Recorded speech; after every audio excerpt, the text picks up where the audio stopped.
So this is the Dollars with Cents training. I'm going to start by showing you the PowerPoint.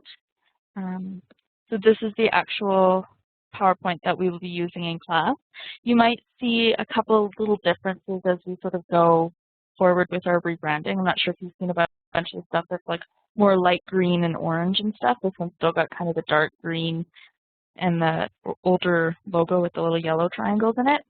Right, We're moving away from that. So the content is all the same though. So you might have a present, like the PowerPoint you'll have in class might be a little bit more updated. So, Okay. but that's okay. The content is still the same. We just made it prettier. So if you have downloaded the volunteer workbook, if you're scrolling through, the first little bit is all the introduction stuff. So it's basically just introduce yourself to the class, do all the normal stuff that you would, handing out the tank cards to the students, all of their student workbooks, and then, yeah, just doing an icebreaker with them. And then we jump right into the program material, basically. So every one of our presentations contains an overview slide. It just gives the students an idea of what to expect for the morning.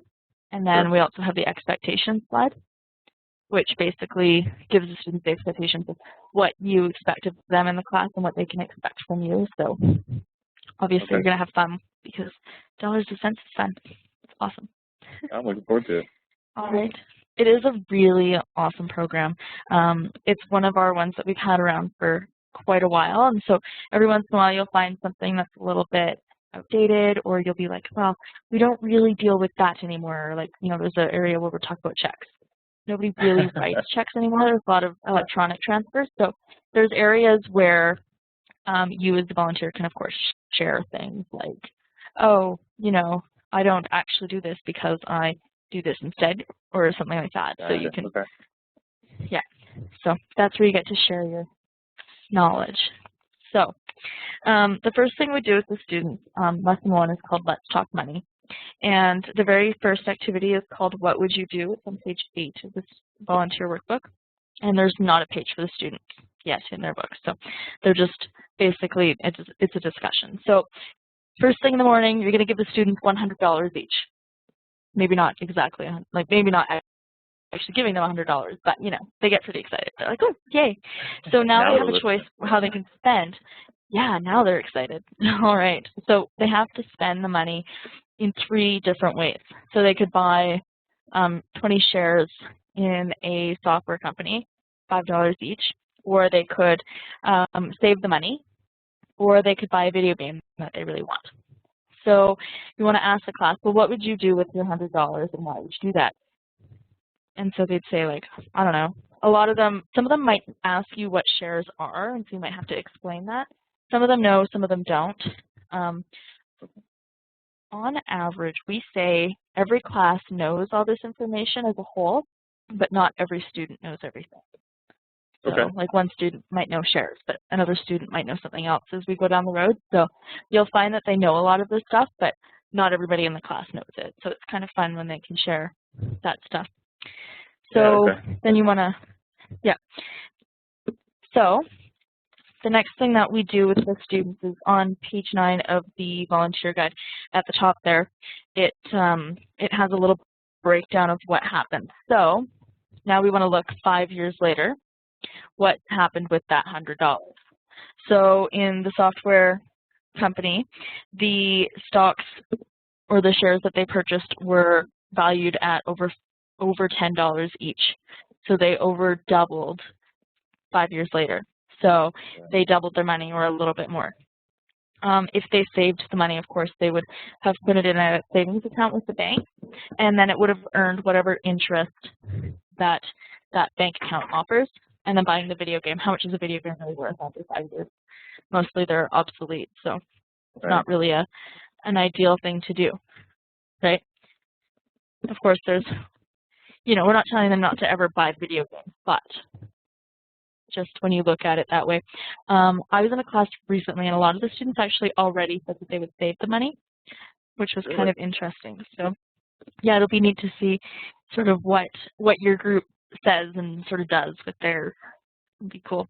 So All right, and then you want to ask students, what do you think we mean when we talk about managing money? What is that, and what do we need to consider? So things like how do they make money? Where does it come from? How are they going to spend it? Stuff like that. Where are they going to keep it? Okay. So those are all things that you'll go over with them in the morning. All right. Now, the students have a core activity 2, also on page 9 of the volunteer workbook, but in the student workbook, they can now go to page 2 of their book. And there's a little yes or no quiz there for the students. And basically, it's a self-awareness quiz for them to learn what they would do with, or what they do with their money, or get an idea of how they deal with money. So it says things like, I use banking services, so I have an account, a savings account or a debit card. I like to give my money to support charities. I keep up to date on my consumer rights. A lot of them might not know what those are, so you can. They might ask you the question. You can just answer that kind of stuff. When I shop, I look for good bargains or sales, or I'm careful about my fraud and identity theft schemes. You're pretty savvy, I know, kid. it's all stuff that they're like, yeah, and they might not know some of it, so you would have to explain it. But this entire quiz is stuff that we'll go over this entire program. Okay. So throughout this morning, so you go over the basics of it. So it gives you an idea with the group sort of where they are in their knowledge or what they already do. So another last one is I always keep receipts. So they can say yes or no to each of those things, and they kind of get an idea of what they're like as a, spender or somebody with their money. So okay, so it's kind of a like one of baseline those before you get started. Yeah, exactly.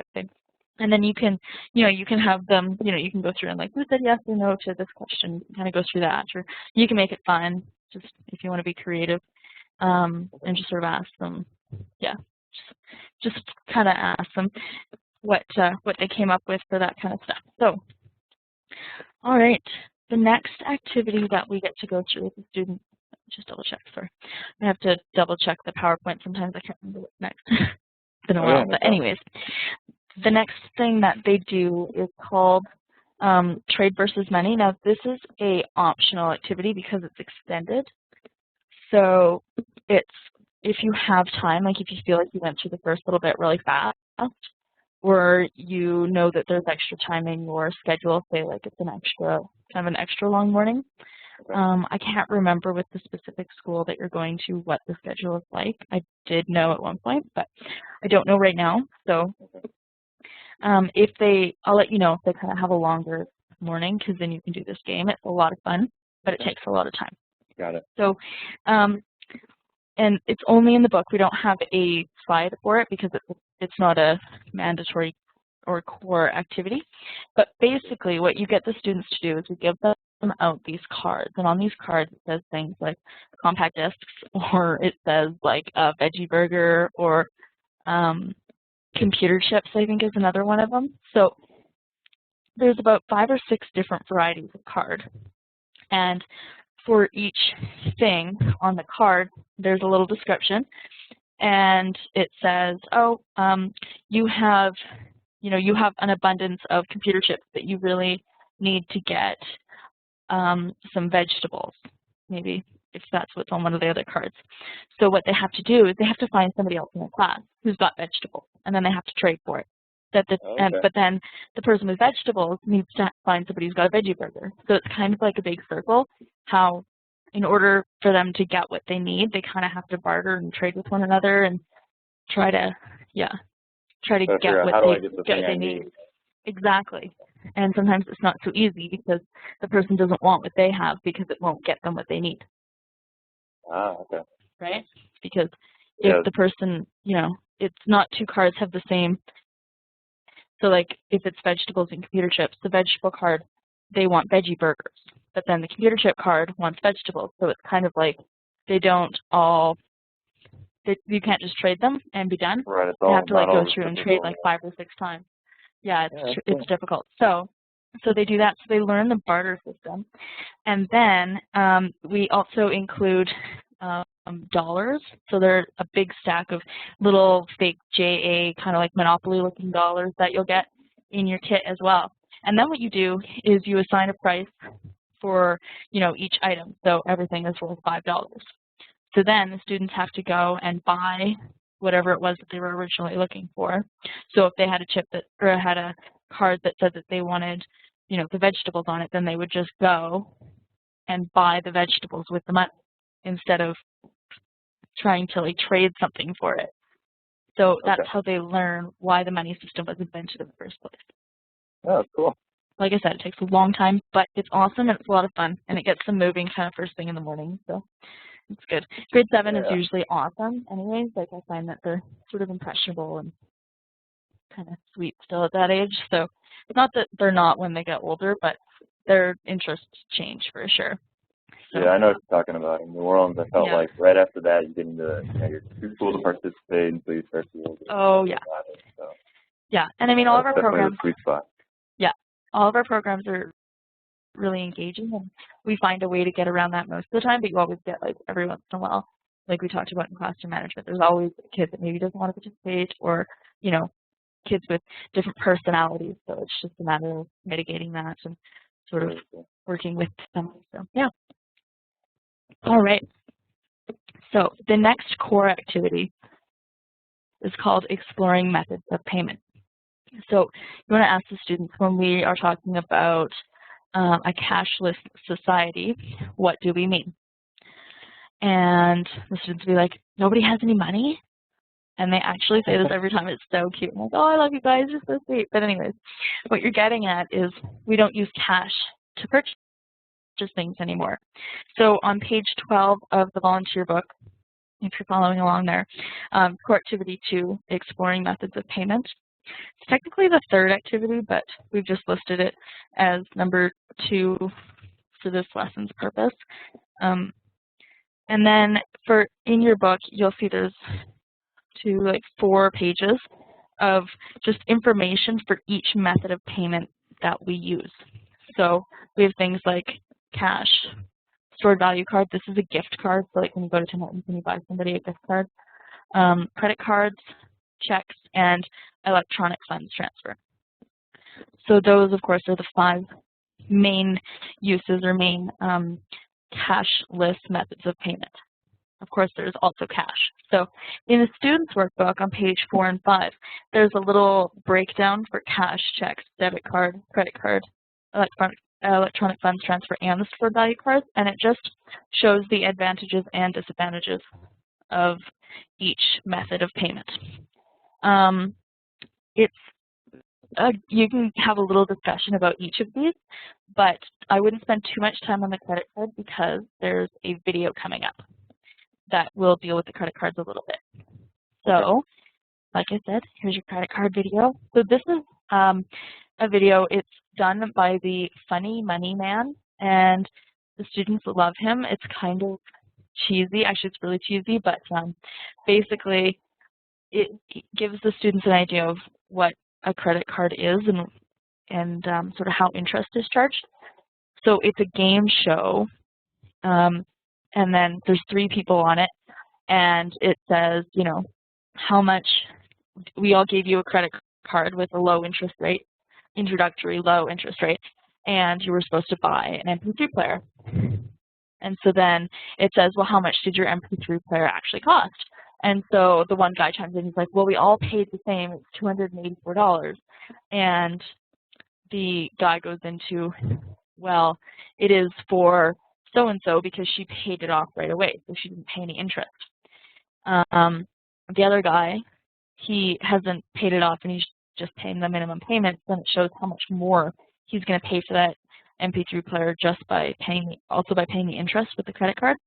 And then the third girl is like totally out to lunch. She's like at the spa, spending all of her credit card money, and it just talks about how if you don't pay your credit card or you overspend on it, how your credit limit can be increased to up to like 24 or 25% interest on every dollar because you didn't pay it off. And then it goes to show how much she would pay for that, for the MP3 player if she paid only the minimum payment, it would take her, however many years and however much money. So it gives them an idea of credit cards and how they can be sort of not a good thing. This is a good time to talk to the students about how some credit cards offer like loyalty points or rewards points, because that can be a good reason why they would want to buy on credit. So if you have any other ideas or reasons that might be good, of course, obviously you want to build credit when you're younger so that they will be able to apply for things like a mortgage or whatever it is that they need to do in their lives that they would need credit for. So there's that. And yeah, so I mean, there's a couple of reasons why, of course, credit cards are good, but it also shows them the reasons why they're bad. So yeah, it works. They like these videos. They're really cute. So there's a couple of them in this program. So awesome. So at the end of every one of our lessons, there's always a discussion. There's always a lot of questions for discussion, but my suggestion is pick 1 or 2 or 3 if you want that you specifically want to ask the students or that you think they'll really associate with, and then ask those ones, because if you spend time asking all of these questions, you'll run out of time. And they'll kind of lose it. Like, they're not going to be like, oh, man, way too many questions, too much discussion, right? So, yeah, just follow it up and then, follow it up and then move on. There's more fun stuff to do, so excellent. So, get into lesson 2 now with the students. So it's all about being a smart shopper, and it gets them to start thinking about needs, wants, goals, and priorities. So all of the things that they want to start thinking about as a smart shopper. So why do we buy the things we buy? Of course, we have different things that we need and different things that we want. So you have needs and wants. So you're going to explore the needs versus the wants with the students. We have some imagery here for, homes, food, clothing, medical care, and then wants like big screen television, fast food, things like designer sunglasses, video games, and iPods, or music, something that's, extra than what their, physical actual needs are. So just get them to sort of look at that. And then we can go through with the students. There's an activity. We don't have a slide for it, but it'll be on this slide that you'll go through it. On page 7 of the students' workbook, it says, why do we buy the things that we buy? And it has a bunch of different categories of spending. So this is where the students are going to learn the basics or the beginnings of creating a budget. So things like food, entertainment, clothing, personal care, so like cosmetics and stuff like that, and then other.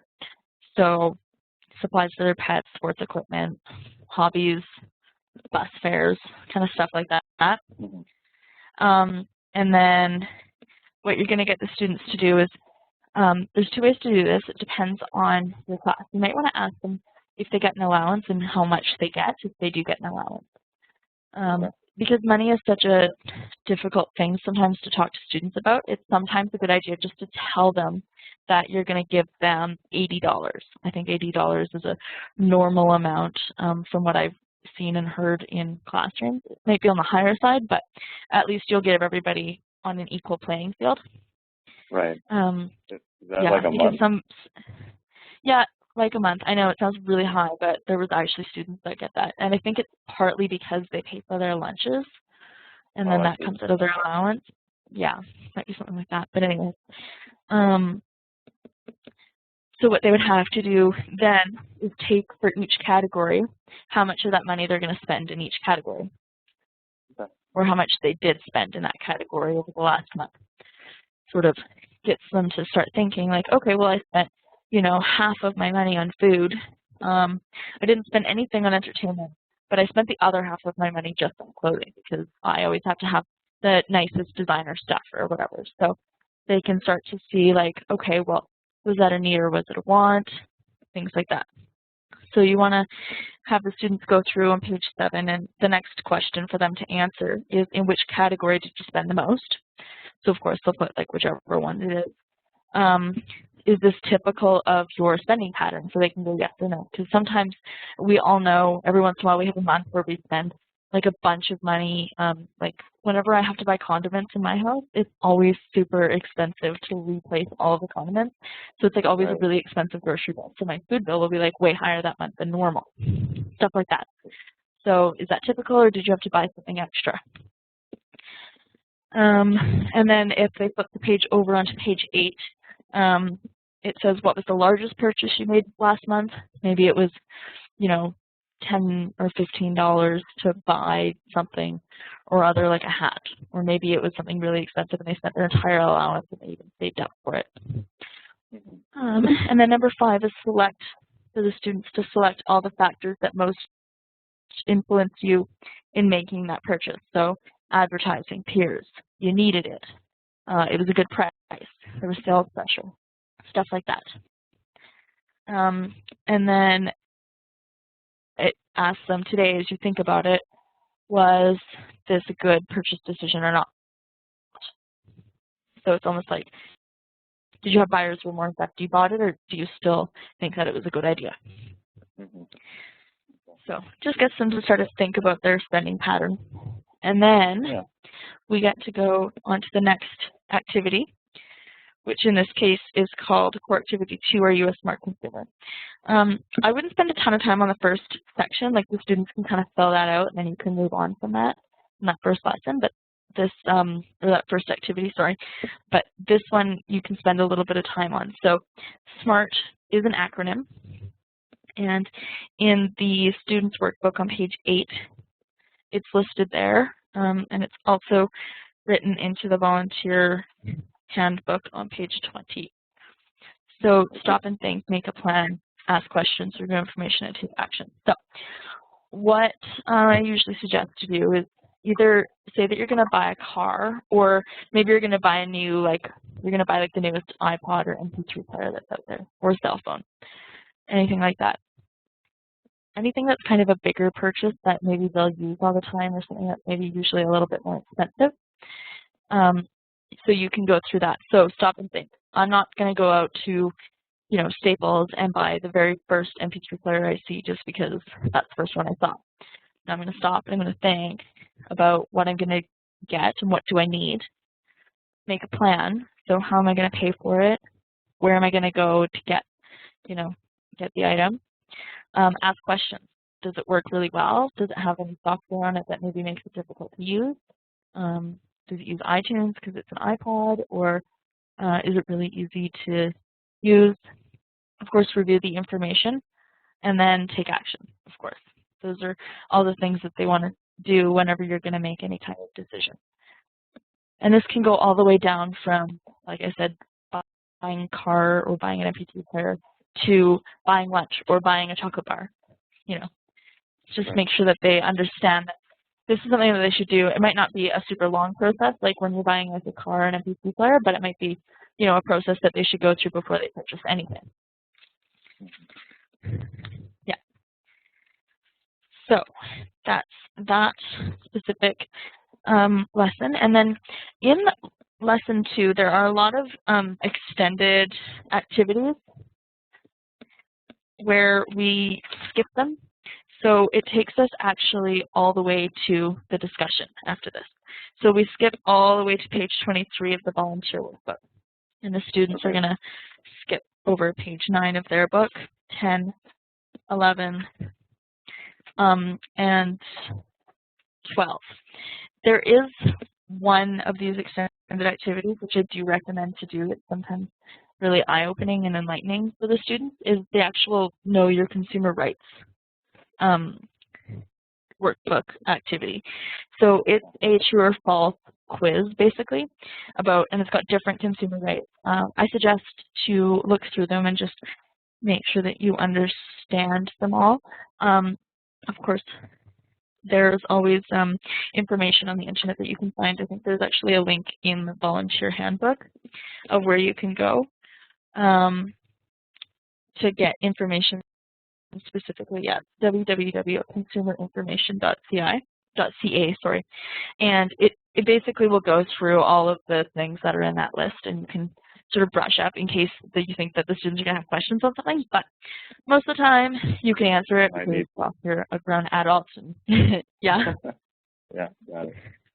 Yeah, exactly. The answer key is on page 22 of the student's book, or sorry, of the volunteer's book. Of course, we can put the answer key in the student's book. Yeah, some of them, like one, for example, is the number 9 on this thing is you are expected to tip 10 to 15% of the total cost for services you receive in service-oriented businesses like restaurants and hair salons, etc. And a lot of students think that that's true because their parents' customary thing to tip. Mm-hmm. So they think like, yeah, you have to. And it's like, well, you actually don't have to, but it's, yeah, so you can kind of explain that's a customary thing, but it's not, you know, your right as a consumer isn't that you have to. Right. If you don't think that the service was worth it, of course, you don't need to tip. So stuff like that. Okay. Yeah, so then you can take them into the discussion, and then we get to move on to lesson 3, which is called Look After Your Money. So this is where this lesson takes a long time. This is where we actually get them to start prioritizing stuff, and then we give them an activity to do, which is kind of will take up the bulk of the rest of your morning with them, but it's a lot of fun. So the first thing with the students, of course, is to start it out with a discussion. So it's core activity 1, and it's just called Think About Goals. So this is where they get to start a little bit of goal setting and prioritizing. So you want to ask the students, how do you think you will get the money that you need to meet your short-term needs and wants, blah, blah, blah, blah. So there's 3 questions for the students. Well, how do you make money now? So maybe they get an allowance, maybe they have, you know, maybe they babysit, or maybe they shovel sidewalks or do something like that. Or maybe they just get money from their grandparents or parents on birthdays or other special occasions. Ask the students if they know what a budget is. And some of them might be like, sort of, I don't know. And some of them might be like, yeah, totally, it's exactly this, blah, blah, blah, blah, blah. So you get to kind of see where they're at with that. Okay. And then you can explain to the students what it means when the budget is balance, surplus, or deficit, which I'm aware of are big words, but the best words to describe it. So, of course, balance and surplus are ideal, and deficit is not ideal. Right. We know this. Okay. So just basically discuss this with the students, and then sorry, that's me jumping ahead again. There's an activity for the students to do on page 13. It's called Needs, Wants, and Goals, and it ties in with this Think About Goals section. It has a table there where it says needs in one column, wants in another column, and then priorities. So what you're going to get the students to do is write down things that they need and things that they want, and then put them in a priority of which is more of a priority to them and which is less of a priority. So already written in there is things like a new bike, and that's under the wants column. And then the needs column, it says haircut. Also, I know a lot of students may not think that a haircut is a need. It is. So, yeah. Oh, yeah. So priority 2 for the bike and number 1 for the haircut, of course, because the needs come before the wants. So get them to put down maybe like 4 or 5 things there, and then prioritize. So things that they're thinking of buying, or things that they're, you know, looking at purchasing in the next month or 2. And then which one is higher priority and lower priority, so they can start to think, well, okay, well, if I buy this first, then when I get, you know, money from my birthday, or when I get paid from babysitting or whatever, then I'll be able to save it until I can buy this thing, which would be next on the list. So it's kind of giving them an idea of, you know, like, what thing do you need the most right now, as in terms of what thing is a want right now. And then it gives them a little area where they can set a long-term goal, so over the next year or several years. So they can set a goal of their own. And then we get to go into the fun part of this lesson. So in the volunteer workbook, it's really a long description, but basically what I'll do is I'll just tell you how it works. You might want to take notes just because we've modified it a little bit from the book. So the students will be working off of page 15, and it's called a project budget. The first thing that the book will tell you to do is get students to come up with a fundraiser that they're going to do to raise money for a project.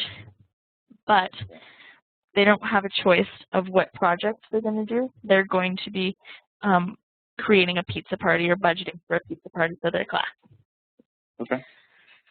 You also don't need them to come up with a fundraiser of sorts, because you're just going to tell them that they have. So I usually say for a class of 30, $200 will cover it off. With usually, if they spend their money wisely, they would be able to bring in extra stuff that you can let them know how much it costs.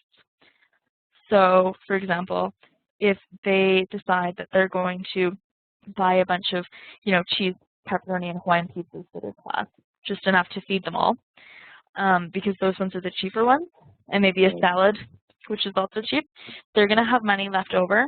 And then what you can do is tell the students, well, if you want to do something else, like maybe you want to watch a movie, or you want to bring in a clown, or you want to do something else to make your party better, then ask me.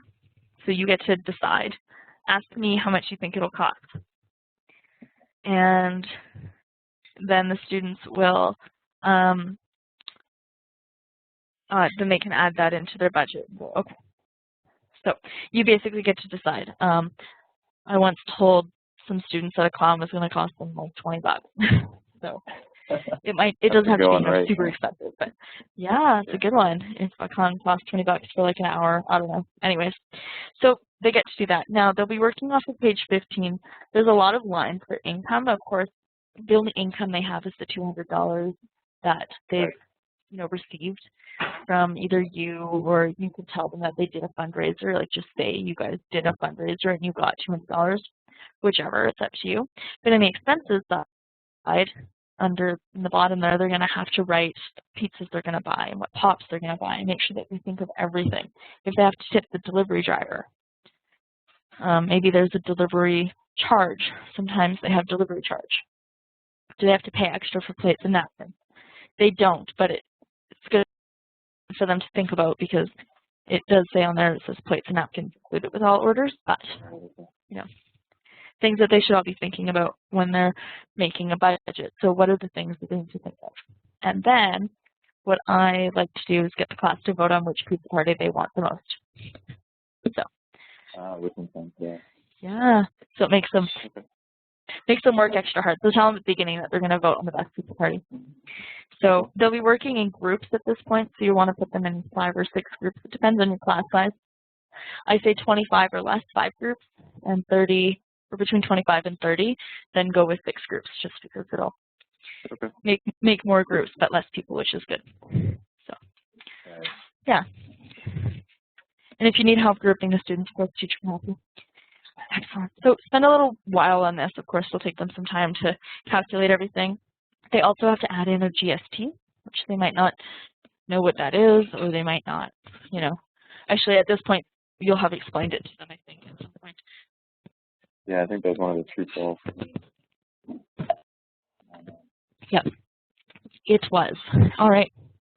So moving on from this one, there's a discussion. So that was lesson 3. So the prioritizing and goal setting, and then this.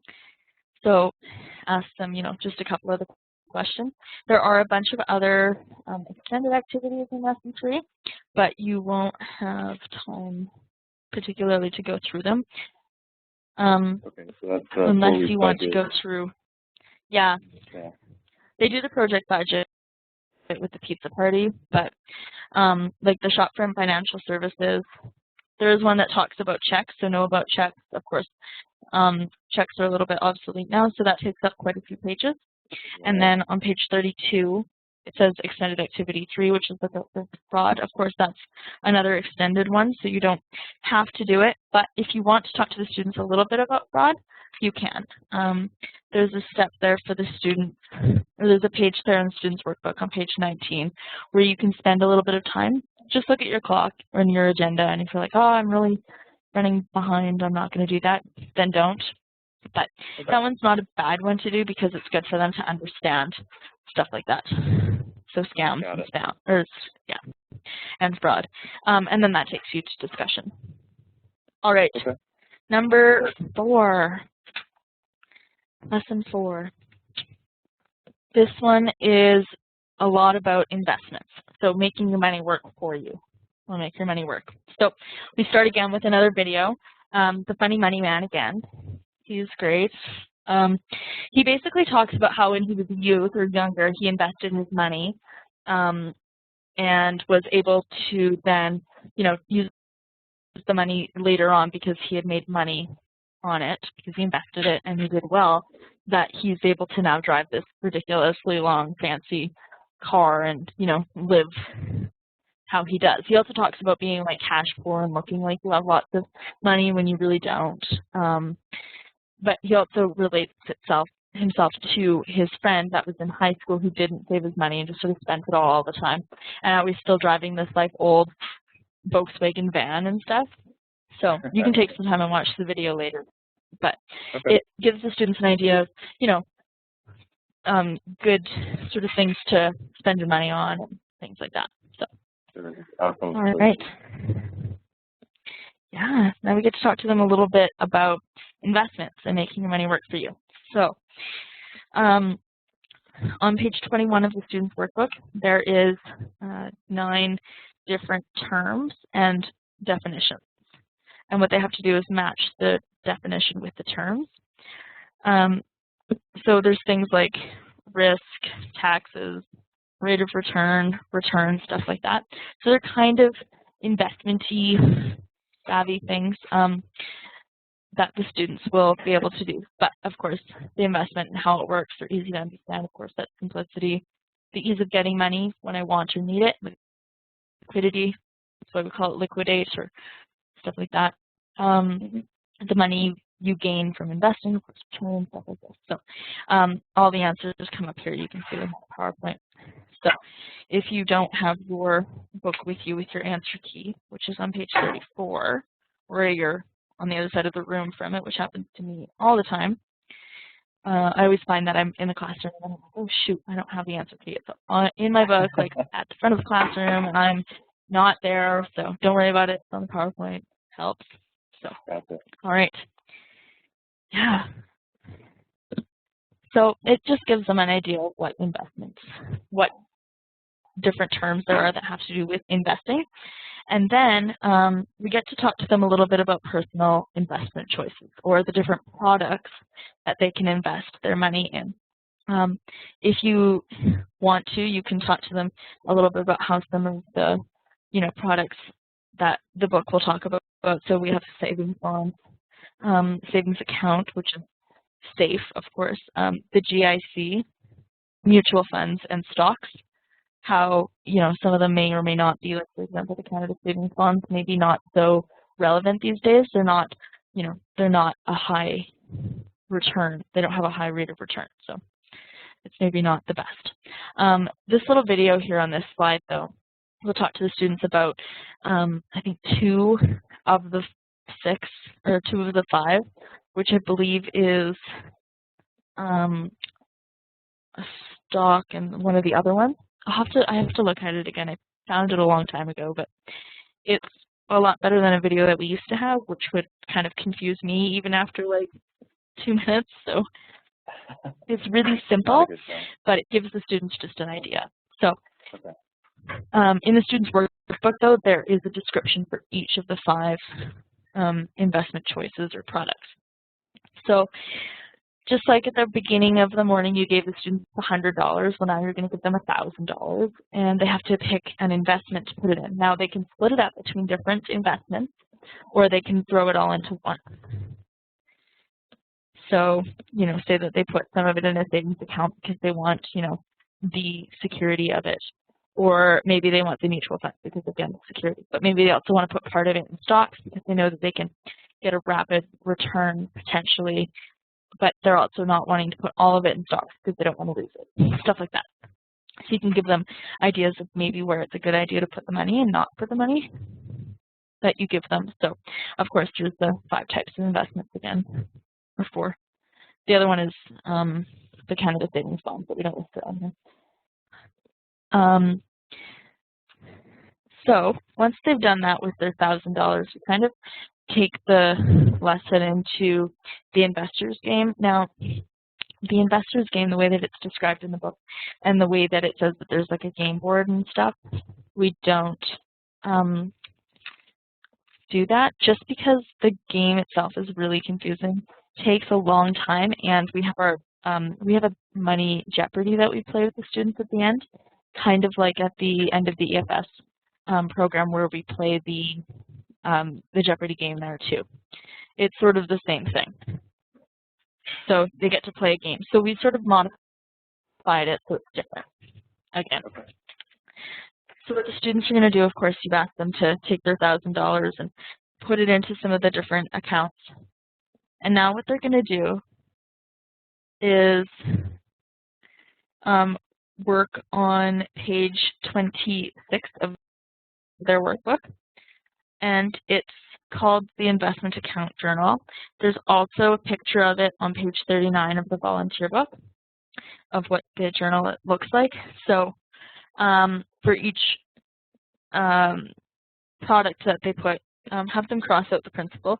Of course, because it might not be $1,000, they can cross it out and say, okay, well, I put, $200 here and $6 here and the rest of it here.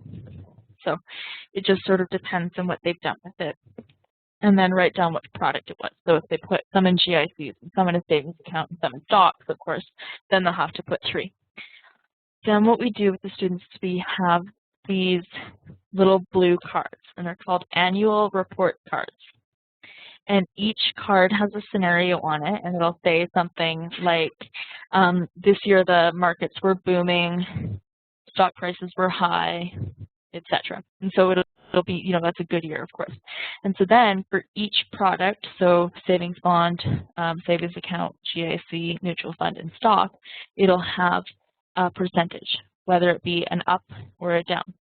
So things like the savings account and the GICs, of course, they'll stay, or the mutual funds, sorry, they'll stay kind of at the same, like 3 or 4%. But then the stocks, they could jump up to 30% in gains.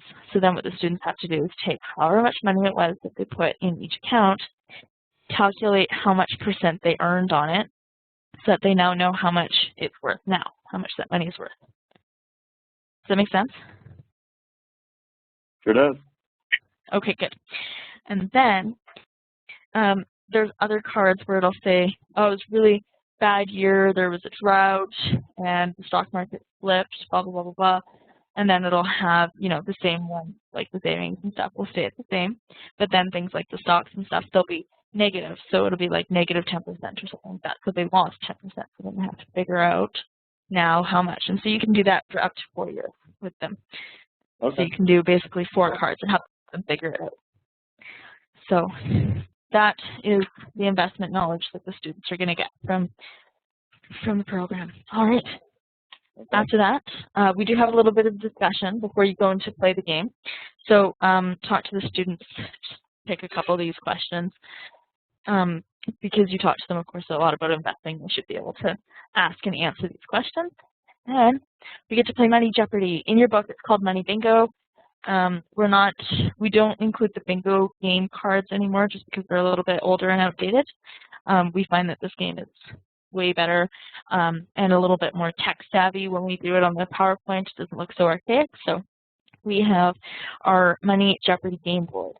So it works just like any regular Jeopardy. So what you want to do is just split the students up into 2 teams. That usually works the best. And then you can have them play rock, paper, scissors to pick who's going to go first. So who's going to ask first. And so then they'll say, like, I want O for 400. So if you take your mouse and click on it, it might not let me because I'm using the this viewer to show it, just because of the web service. But actually, I'll just jump to the first slide. So this is M for 100. So when you click on each number, though, it'll bring you to a slide that'll look like this. So in this case, the question is, when a criminal uses your personal information, such as your social insurance number, to open credit card accounts, it's called. And then when you click, I'm not sure if it'll come up here, it should though, identity theft. And so then what you would do is click return to game board, and it would take you back here to the game board. And then the M for 100, or whichever one it was that you clicked on, would actually go a different color. But like I said, because I'm not using the actual presentation software to show it to you, I'm just using the webinar software, so it doesn't quite have the functionality. So keep track of the points for each team. And then That'll take you until the end of the morning. So you likely definitely won't get through all the questions, but it's fun for them. Some of the questions have double points every once in a while, so I think it's the ones kind of down in the 800-900s of O, N, and E. One or two of them has double points, so of course they would get double points for answering that question right. And they're usually, the question is a little bit more difficult. Okay. Yeah. And then, yeah, just follow up with the class and wrap it up, and basically the lunch bell will go. On the day that you are going to school, it's a larger day, so we will have lunch, and I'll be there too. So. Oh, great. Yeah, it'll be awesome. Do you have any questions about? Yeah, do you have any questions about the program? No, it looks like the volunteer handbook has quite a bit of detail, so I'll look at that in advance. It does, but yeah. No real questions. Awesome. Well, thanks so much.